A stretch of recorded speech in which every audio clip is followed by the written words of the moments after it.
Dober dan, dobrodošli v podcastu VAR. Danes se oddaje posebej veselim, z menoj v studiu je ugledan gost, nekdanji dolgoletni nogometaš, pozneje uspešen selektor in trener Slaviša Stojanović. Slaviša, dobrodošel v naš studio. Dober dan. Kako je začetek, vse v redu? Pa v skladu z leti, v skladu z EMŠom, včasih se pojavi kakšna težava, pa po principu ok. Kaj počneš v teh zadnjih mesecih, letih? Veliko potujem, delam izven igrišča, nisem direktno vpleten v delo na igrišču, ampak ogromno dela izven igrišča, ogromno nekih analiz, specializiral sem nekatera področja nogometne igre, tako da pomagam nekaterim ekipam, reprezentancam in tako da v skladu s tem tudi potujem. To je zelo zanimivo, to bova, da prosim še kasneje razdelala, tudi prekinitve so vmesne. Zelo zanimivo področje. Da greva najprej, kar je najbolj sveže, recimo prva liga, 11 kol, eno tekmo niso odigrali, tako da je v bistvu natančno 30% tekem zdaj odigranih zaradi tega. Neka prva analiza je možna, to je tretjina skoraj prvenstva, lestvica je taka, kot je, 5 klubov v 3 točkah. Ja, dokaj zanimiva borba za vrh in dokaj zanimiva trenutno borba za te nižje pozicije oziroma za obstanek v ligi. Seveda je tole šele tretjina prvenstva ali mogoče še manj, tako da ogromno tekem je še do konca, veliko tega se lahko spremeni.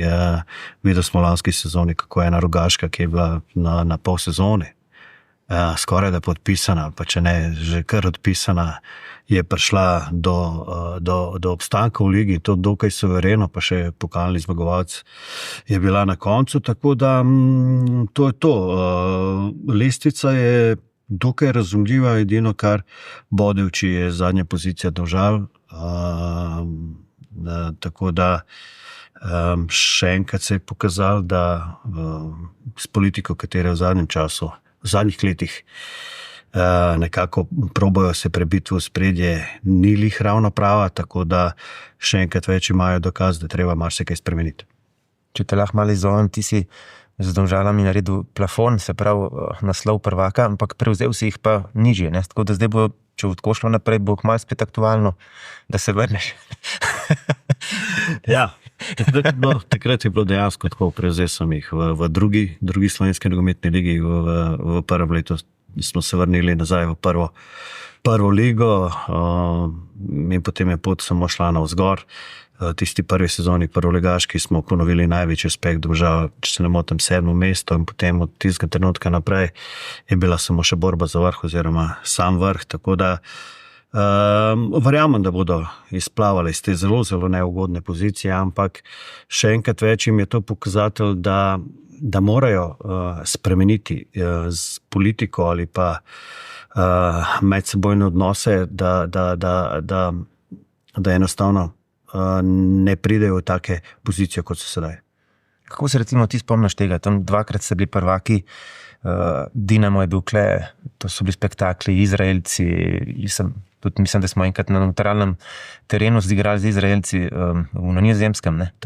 Kako se tega obdobja mogoče spomniš? Pa dokaj kristalno, to so tisti prvi uspehi, predtem so padali tudi Stuttgart, tudi take večje ekipe, ampak nažalost v tistem obdobju ni bilo tega sistema, kot je sedaj. Kaj to pomeni? To pomeni, da bi mi skoraj da po vsako leto končali najmanj v skupinskem delu. Če ne Lige Evrope, potem pa sigurno v Ligi konference, ker smo tako daleč prišli. Dva je bilo treba premagati, ne? Mislim zdaj. Ja, mi smo to premagovali, sigurno prvo kolo, drugo kolo, nikoli nismo izpadali. Tretje kolo, mogoče četrto, če je to bilo v tisti Ligi Evropa, ali kako se je že takrat rekli, pokal UEFA, malo sem že pozabil, ampak dejansko bi bili v skupinskem delu, kar bi ogromno pomenilo. Če se spomnim samo te tekme z Dinamom, je bilo to tretje kolo za uvrstitev v Ligo šampionov. Tako je bilo. Se pravi, zdaj je to Liga Evropa. Liga Evrope sigurno. Nikoli močnejši Dinamo. Luka Modrić, Vukojevič, Čaleš, Schildenfeld od zadaj, Golman, ta, ki je trenutno zelo bolan, Koh, to v spredi so Šokota, Balaban, Mandžukić, mislim, res ena pol reprezentance, potem v nadaljevanju izjemna generacija Dinama in dokaj težka tekma tudi za njih, za nas pa posebej. To je bilo kar šampionsko obdobje Domžal, zlato obdobje Domžal. Ja. Zdaj, če pogledamo malo višji nivo sedanje lestvice, te preseneča recimo Koper, Bravo, da sta zraven. Za Olimpijo, Maribor, Celje so vsi rekli, da bodo. Ne? To se je pričakovalo. Koper je imel tendenco, da se bori najmanj za Evropo in mislim, da se bo do konca tudi boril.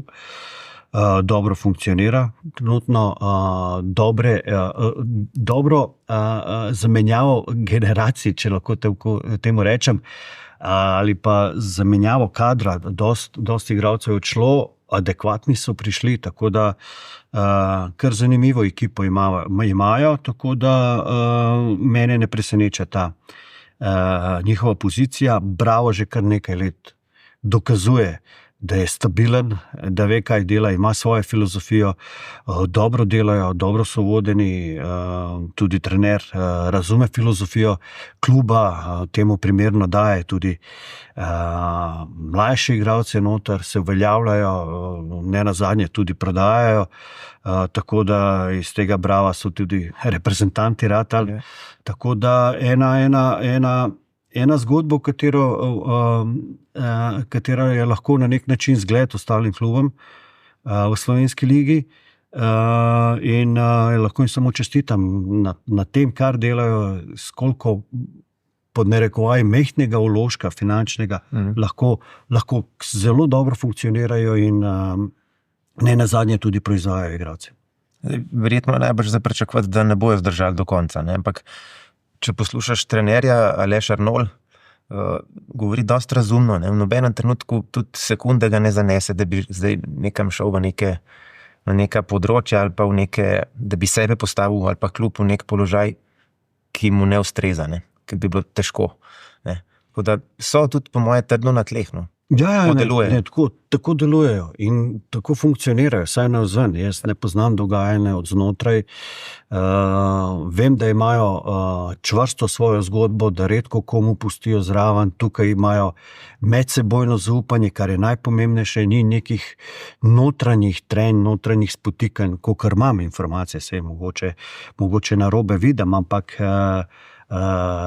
dokaz temu je, da je ta njihova stabilnost. Oni nikdar v zadnjih 3-4 sezonah niso prišli v neke kritične situacije, da bi se lahko reševali v nekem periodu proti koncu prvenstva, čeprav je marsikdo mislil, da se bo vsaj, rečemo 3 leta nazaj, 4 leta nazaj, da bo to vedno neka borba za obstanek, ampak oni so vedno bližji temu vrhu, vedno bližji borbi za Evropo in še enkrat čestitam. Olimpija mislim, da je izgubila prvič 2 zapored po dolgem času. Misliš, da je to neka kriza ali je to čist naključje? Ma ne, pa pridejo momenti, pride se nobena ekipa ni tako, posebej tukaj ni tako superiorna, da se lahko prvoš ta luksus, da ne izgubi tekme ali pa da ne odigra slabo. Borba na 2 poljih zahteva veliko tega. So potovanja, je logistika, je širok kader, so težke igrišče in tako naprej in tako dalje. Veliko tega lahko vpliva trenutno na rezultatno. Mene to praktično ne preseneča. No. Po drugi strani se spomnim tudi naše sezone v Domžalah, pa tistih še vedno, meni se zdi, da je rekord 32 tekem neporaženih z te slovenske lige. Pa si včasih zelo vesel, da se to ne zgodi, ampak nismo imeli tega bremena tako težkih tekem evropskih, kot jo v principu ima trenutno, in težkega razporeda v mislu sreda, nedelja, četrtek, petek, ne vem. Včasih je to bilo bolj Egzaktno, igral si sredo, pa igral si za vikend. Zdaj se pa to malo potegne na petek, pa se malo potegne na ponedeljek, pa je potem še ta Evropa, ki je tudi lahko v torek, sredo, četrtek, tako da je zelo težko, če nimaš ogromnega kadra in zelo, zelo dobre logistike in suporta kompletnega trenerskega štaba in klubskega, potem lahko pride do manjših ali večjih kriz. Tako da, ampak trenutno je Olimpija do sedaj pokazala po nekem mojem pogledu najbolj konstantne predstave v ligi, zelo konkretna in zelo stabilna, tako da je sigurno na poziciji, katera si v tem trenutku zasluži. Zdaj, zadnjih nekaj let je bil ključ, ali pa saj navzven je izgledal ključ zvezdne vrste Timi Max Jelšnik. On je zdaj šel v Crveno zvezdo, Olimpija pa se mi zdi, da nekako še hitrejš deluje v zvezdni vrsti, ali pa vsaj drugačno, na nek drug način. Kako si mogoče videti to spremembo v tem čist detajlu? Pa mogoče je res, mogoče sta Dofo in Agba trenutno malce bolj agilna, bolj konkretna, hitrejša, ampak Timi ima eno drugo kvaliteto in to je še s pridom zdaj uporablja v Crveni zvezdi in to je pa ta njegova možnost asistence, njegova možnost prihoda v 16-metrski prostor in ne nazadnje tudi egzekucijo oziroma doseganje zadetkov, kar tale dva morata še pokazati. Zelo malo zadetkov ima Dofon na svojem računu vsa ta leta. Ne vem, če da več kot 3 gole na sezono, ne vem, zdaj jaz na pamet govorim, tako čisto subjektivno mnenje. Agba je pa tudi tukaj deficitaren v tem nekem momentu. Tudi ta zaključni pas imate drugačen kot Jelšnik. Jelšnik je dosti bolj konkreten. Potem Timi je nevaren iz prekinitev za vseh možnih, kar tudi v zvezdi pokazuje, tako da prideš in tako hitro v zvezdi dobiš ta rating, da izvajaš vse prekinitve, se pravi, da si zelo, zelo superioran v tem elementu. Kako vidiš, mogoče preden greva na reprezentanco, ta, se pravi, prihod najprej Timija, pozneje še Vanja Drkušič v Beograd, sigurno spremljaš, tam si bil nenazadnje srbski prvak. Kako vidiš njuno zdajle položaj v Beogradu? Zelo dobro funkcionirate in jaz sem že pred samim začetku, vsaj glede Timija, verjel v to, da bo hitro se pozicioniral, ker tak tip igrača zvezda vedno rabi. Pri zvezdi ima več ali manj so te neki kreatori klasični, ki defenziva ni ravno najprimarnejša. Tim ima obe fazi igre dokaj dobro. Malce težje bo Vanji, saj glede pozicije, na njegovi poziciji, če se igra s 4 odzadaj, so tudi momenti, ko si igra s 3 odzadaj, pa dobi neko svojo pozicijo, ker na njegovi poziciji je Džiga, ki je trenutno najbolj aktualen za neko prodajo oziroma nadaljni transfer in zelo dobro igra.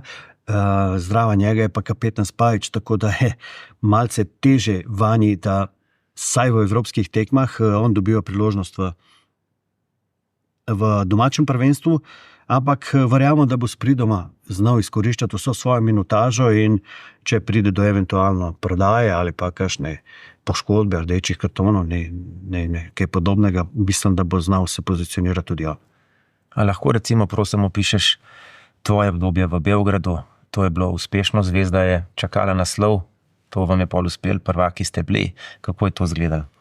Kako se da to vpisati? Ja, ena zelo turbulentna in nora sezona, moram priznati.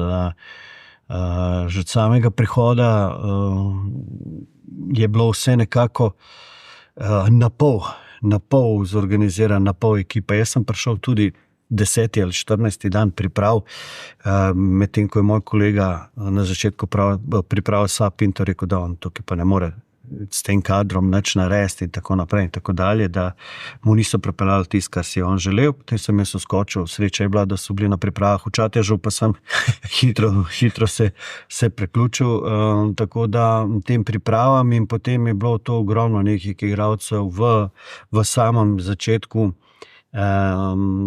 Se je ustvarjala ekipa, mislil sem, da bojo razumeli vsi skupaj to, da sem jaz malo kasneje prišel, da ekipa ni formirana, da igralci, ki so prišli, Pečnik, Ninković, Mrdža so brez priprav ali pa zadnjih ne vem koliko par mesecev sploh niso igrali tako naprej, da bomo imeli čas.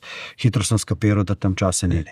Da tam časa ni, da to jih ne zanima nobenega, niti javnost, niti navijače, niti mogoče tudi v klubu, da enostavno ni časa tam in da Takoj zmage. Takoj so postavljena pravila. Že sam razgovor je bil zelo zanimiv. V tem nekem postavljanju ciljev so takrat mi dejali, da ne zanima nas drugo mesto, ne zanima nas pokal, zanima nas samo prvo mesto. In to je bilo to. Po 6 sušnih letih ti postavijo tak cilj in ti ga enostavno moraš ustvariti, če ne si bivši. Zmagovali ste kar v nizu, ne? Kako je to izgledalo? Ja, do tega prvega derbija je bilo dokaj turbulentno. Bilo par porazov, ki jih nismo planirali, zelo nekih čudnih tekem, čudnih dogajanj, tudi razbijanje avtomobilov na parkingu, slačenje kompletne ekipe pred navijači, ogromno nekih stvari in potem pride ta derbi na Marakani oziroma na Rajku Mitiću, kot se zdaj imenuje, v katerem mi zmagamo in potem se zgodba popolnoma spremeni. Popolnoma se spremeni, drugače te začnejo tretirati, je nepomembno v principu, kaj je bilo tam, ti si zmagal v derbiju, takrat se začenja neka nova zgodba. Na našo srečo se je začel vzpon 15 zaporednih zmag, kar je v tisti sezoni bil rekord ali pa izenačen rekord v Evropi, tudi iz velikih uglednih hiš so prihajali športnih po intervjuju, po reportaži in tako naprej in tako dalje. In potem se je zgodilo tako, da si od derbija do derbija.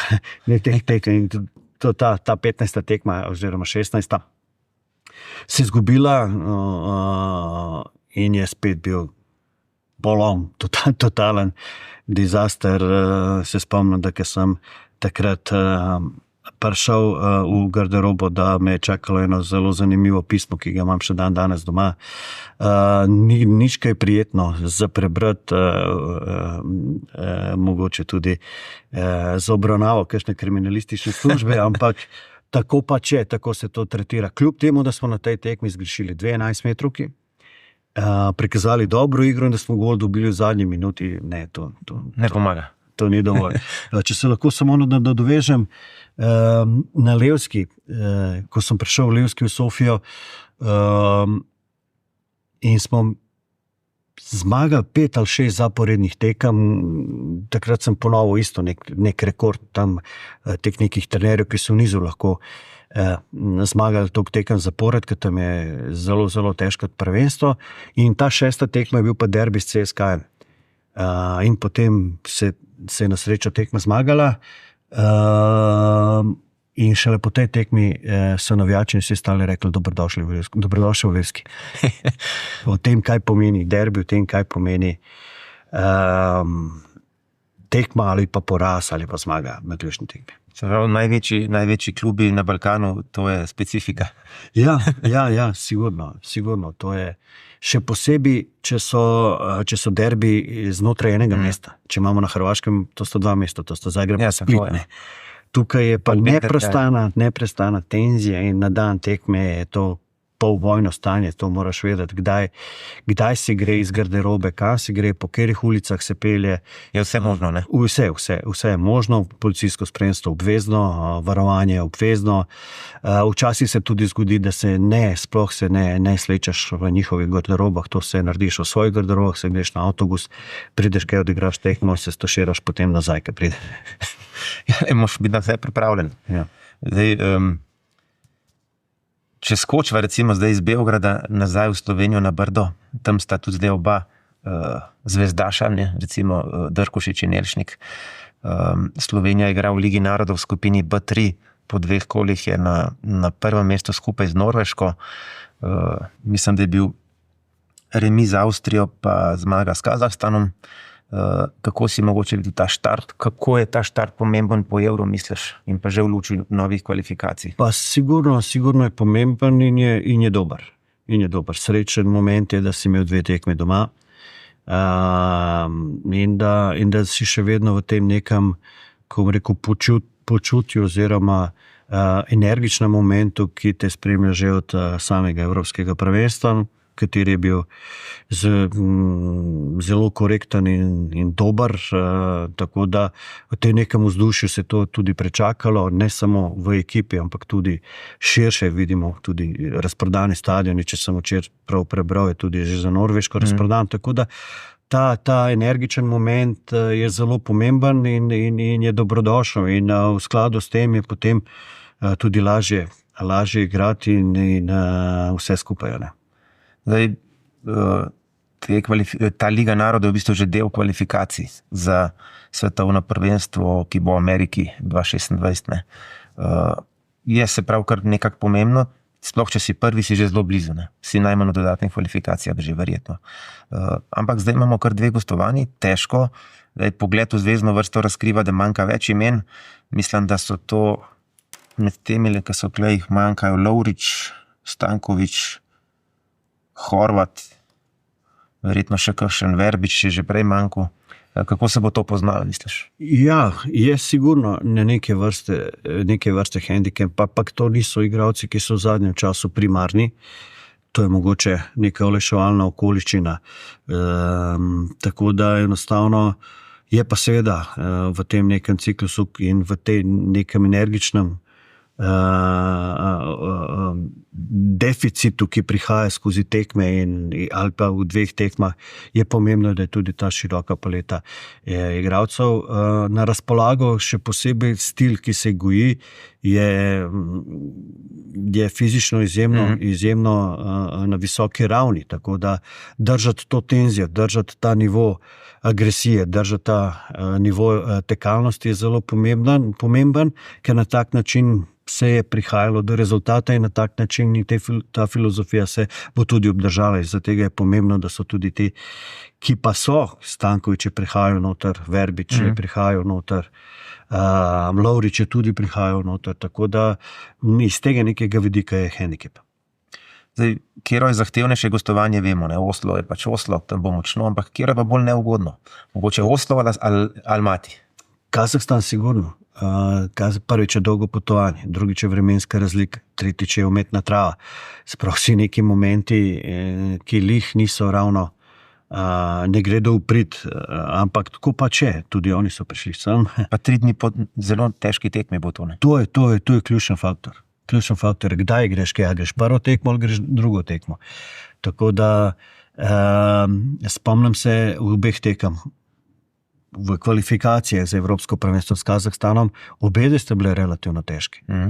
Ampak so prišle v momentu, ko je Kazahstan prihajal relativno spočit, ali je pričakal spočit, ali je pa prišel sam. Zdaj Kazahstan prišel v Sloveniji po izjemno težki tekmi z Norveško, katero so zgarali. In je bilo nič, če se ne motim. In so prišli v Slovenijo z istimi temi težavami, z vremenskimi razlikami, na drugačno podlago in tako naprej in tako dalje. Tako da to samo obrnemo, zdaj moramo obrniti zgodbo, imaš isto praktično pot, tako da to bo zelo, zelo pomembno, kako se regenerirati po eni težki tekmi na Norveškem in potem to potovanje do Kazahstana, ki definitivno ni kratko, niti bi. A zdaj je še problem, ker je zaprt, normalno je zaprt ruski pa ukrajinski zrak, še moraš iti v bistvu iz Osla tako, ne, nazaj v Astan. Je kar zahtevno. To so zdaj tiste malenkosti, ki jih mogoče običajni navijači ne vidijo oziroma ne razumejo, se ne ukvarjajo s tem in prav je tako, ampak jih je treba vedno upoštevati in treba imeti nekje v malih možganih, da so to izjemno zahtevne poti, da je tudi utrujenost absolutno prisotna, tako da, ampak priložnost je pa toliko večja, tako da skupina je zopet pod narekovaj ugodna, tako kot je bila za Evropsko prvenstvo in če se le da, naj se to izkoristi. Ne. Tudi sistem je zdaj drugačen, se pravi, na Evropsko prvenstvo se je uvrstilo 32 reprezentanca. 24. Letos. Ja. No, v glavnem, na mundiali gre pa več. Ja, dokaj več, kot je bilo prej. Ne? Tako da je ti je ta nov sistem omogočil, da si ti kot drugi šel direktno naprej. Pred parimi leti je bilo to nemogoče, ker si šel v dodatne kvalifikacije. A ne? Tako da, če si ti že ponudi priložnost, da se lahko uvrstiš na tak način in če imaš že ugodno skupino, potem naj se to izkoristi. Ja, mislim, vmes sem se spomnil, tudi vi ste delež leteli, mislim, da ko si bil selektor Latvije, ste šli na Cipr ali pa Izrael. V Izrael, Izrael, tako je. Ja. Je bilo, ne? Ja. To je dolga, ne? To so dolga potovanja, potem imaš pa še kakšne tam nelogične stvari, potem te še oni vržejo, da ne igraš v Tel Avivu, ampak igraš v Berševi smo igrali, potem so nas iz Berševe poslali v nek hotel, ki je bil 80 km oddaljen, čeprav ne smejo na neko periferijo, na plažo in kakšna slučajnost, nek verski praznik, še neka poroka v hotelu, tako da je bilo zelo, zelo pestro. Smo pol na dan tekme, mislili na dan pred tekmo, ker smo mi 2 dni prej prišli, razmišljali, a se sploh splača toliko voziti za 45 minut treninga, ker to je praktično 1 uro vožnje, trening pa 1 uro vožnje nazaj, pa potem spet nazaj. Tako da vse so to rahle manipulacije, kako onesposobiti nasprotnika tudi izven igrišča. Ja, zanimivo. Mislim, reprezentanca Izraela je bila toliko kvalitetna, da bi lahko tudi brez tega enostavno imeli nek komfort, ampak niso nič prepustili slučaju. Ja. Zdaj, vem, da so zdaj, se pravi, slovenska reprezentanca močno, vidi se to nadaleč, da močno želi posvetiti, se pravi, del taktike tudi prekinitvam. Kot vem, je za to odgovoren Boštjan Cesar. Kako ti ta del vidiš? Vem, da si eden najboljših za te stvari v Sloveniji in širše. Kaj lahko o tem poveš? Ja, dokaj opazno je, da delajo na prekinitvah in dokaj zanimivo je, ker sem kar pogledal kar par svojih kombinacij. Ja, tako da, ampak to je pač sestavni del nogometa in lepo je, da je to tako, da se ideje širijo in da razmišljaš o temu, da treba zmagati tekmo na takšen ali pa drugačen način. Je pa sigurno ena stvar, ki je zelo pomembna in to je že na vseh svojih predavanjih, ki jih je kar nekaj po raznih pro licencah na Balkanu in širše, tudi na 2 kontinentih, ampak v različnih državah imam ta predavanja, tudi delam za različne ekipe posod po Evropi in po svetu. Zakaj je to pomembno? Zato, ker je 30 minut prekinitev v povprečju, od 28 do 32, se krožil sem na 30. In tista ekipa, ki zanemari 30 minut igre, je sigurno večji težavi kot tista, ki jo ne zanemari. Zdaj, super, če je obedve zanemarta, potem si tle nekje. Če imaš pa na nasprotni strani ekipo, ki se ukvarja s prekinitvami, to govorimo o začetnem udarcu, o avtu, na različnih delih igrišča, v sredinski coni, na svoji coni, na nasprotnikovi coni, v napadalni tretjini, od tudi tako imenovana bekovska, čeprav zdaj velika večina ekip gre z nekim izhodom, tudi z vratarjem, ampak kljub temu imajo še vedno nekatere ekipe tudi dolgo žogo od vratarja, tako da to so strašno pomembne stvari in način, na katerega lahko zmagaš tekmo. Ja, bom dal zdaj en primer. Vsako prvenstvo, vsako ligo šampionov podrobno spremljam ekipe in inovacije na področju prekinitev, ofenzivnih kot tudi defenzivnih.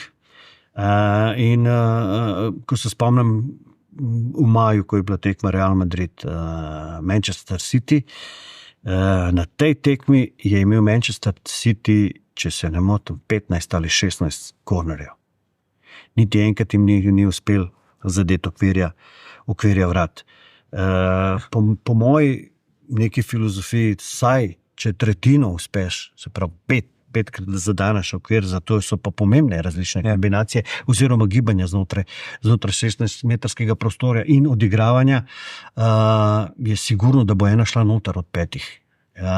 In eto, prideš na takem nivoju do tega, da nimajo ravno nekih uigranih akcij oziroma se ne ukvarjajo s tem področjem toliko, kot bi se mogli, glede na to, da je to tretjina tekme.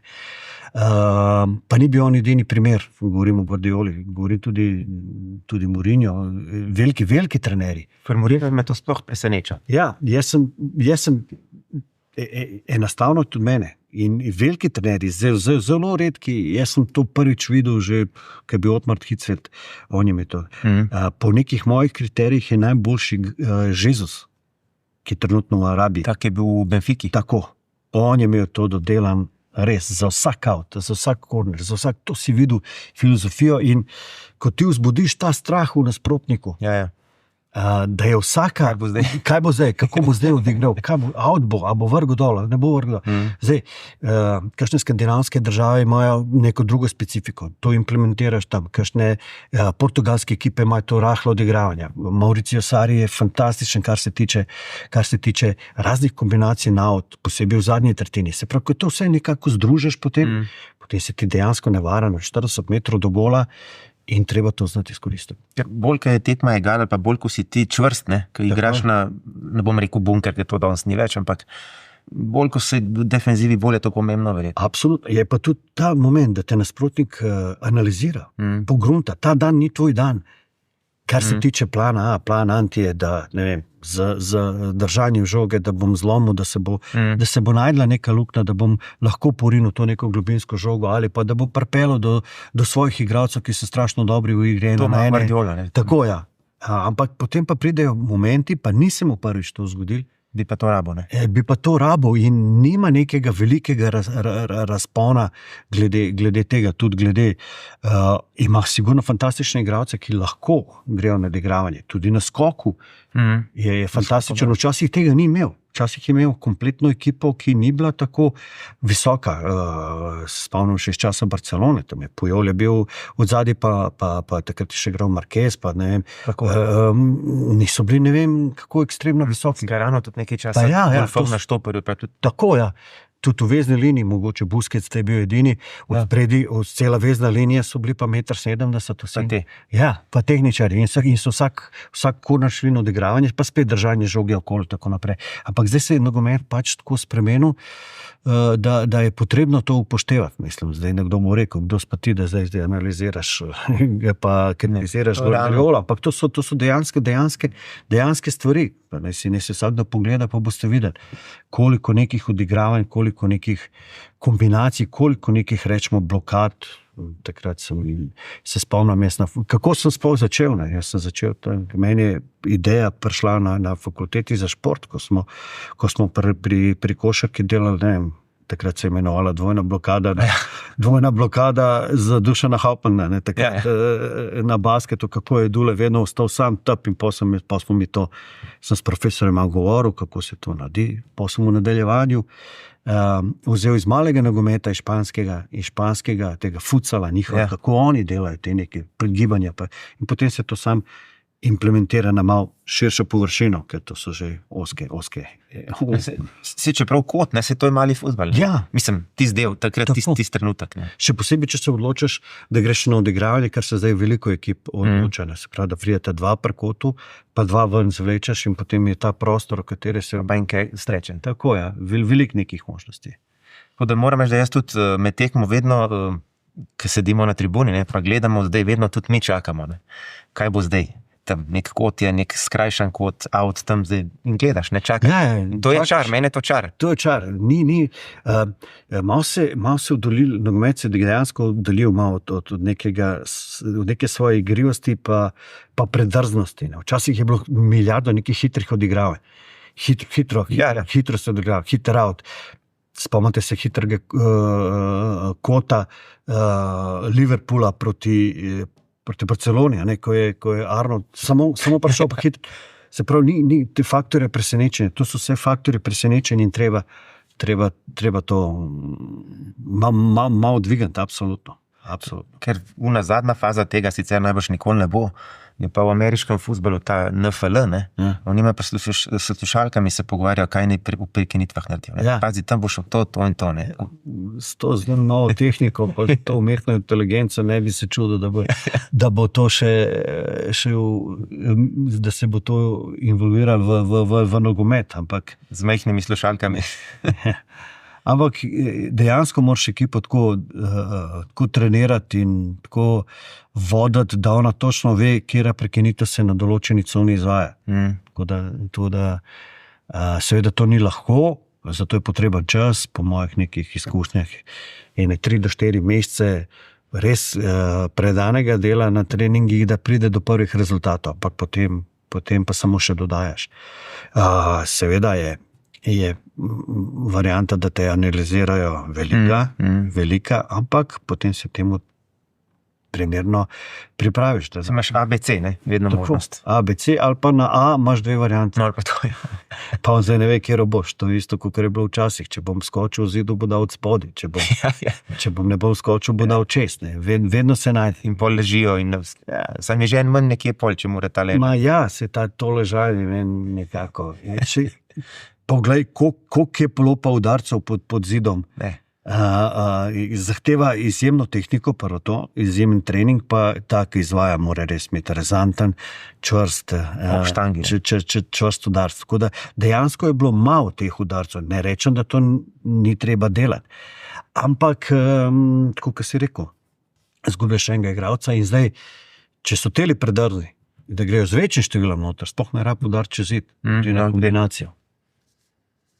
Fajn, moram reči, da uživam v najnem pogovoru, imava še kaj za odprt. Še kaj za dodati. Si upaš kaj napovedati, da bo prvak, karkoli. To ne, bomo videli.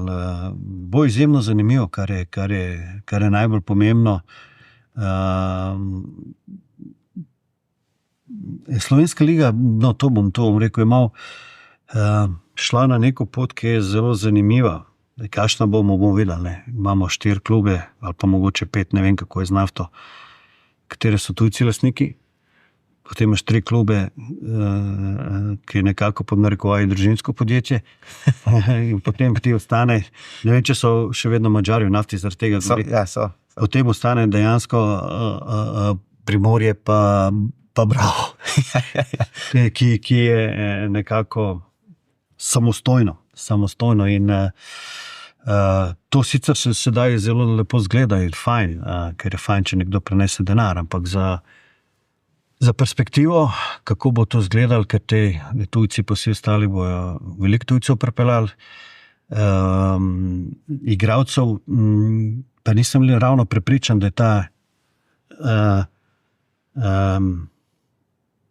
trenutno garnitura tujih igralcev toliko kvalitetna, da bi prinesel ful veliko, oziroma da so take kvalitete, kakor so bili, rečemo v 90-ih letih, pa tudi v začetku 2000-ih. Tako da treba z enim učem gledati malce širše, pa naprej.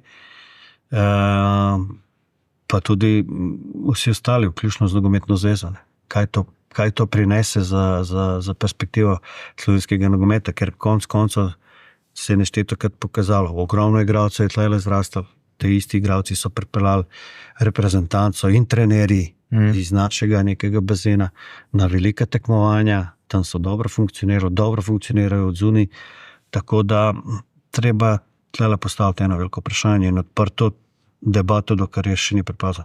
Si tudi ta zadnji derbi, recimo štajerski, Maribor Celje. Če odmislimo brata Repas, tam glavne figure, kdo je gledal prenos, ki je Prinke govoril v napadu, so bili neki Alvarez, mislim pa nič narobe, ampak to je to, ne? So bili tujci, ne? So bili tujci, vse tudi v Olimpiji je... Pa ni pomagal, ne? V Maribor zguba. Ja. Dobro, specifična tekma. Tako da tukaj bo še veliko zanimivih tekem, veliko derbijev, zdaj bomo kar naenkrat imeli 3 derbije. Čeprav zgodovinsko je samo eden, ampak v derbiju, v borbi za vrh bo pa do konca, mislim, kar napeto. Bomo videli, kaj bojo te lastniki, kakšen kader bojo zdaj naredili, kakšen kader bojo pozim naredili v vseh 3 klubih. in tako naprej. Dobro. Slaviša, hvala za obisk. Vesel sem bil, da si se odzval na vabilo. Še kdaj? Rad volj. Vam pa hvala za pozornost, pa se vidimo naslednji teden.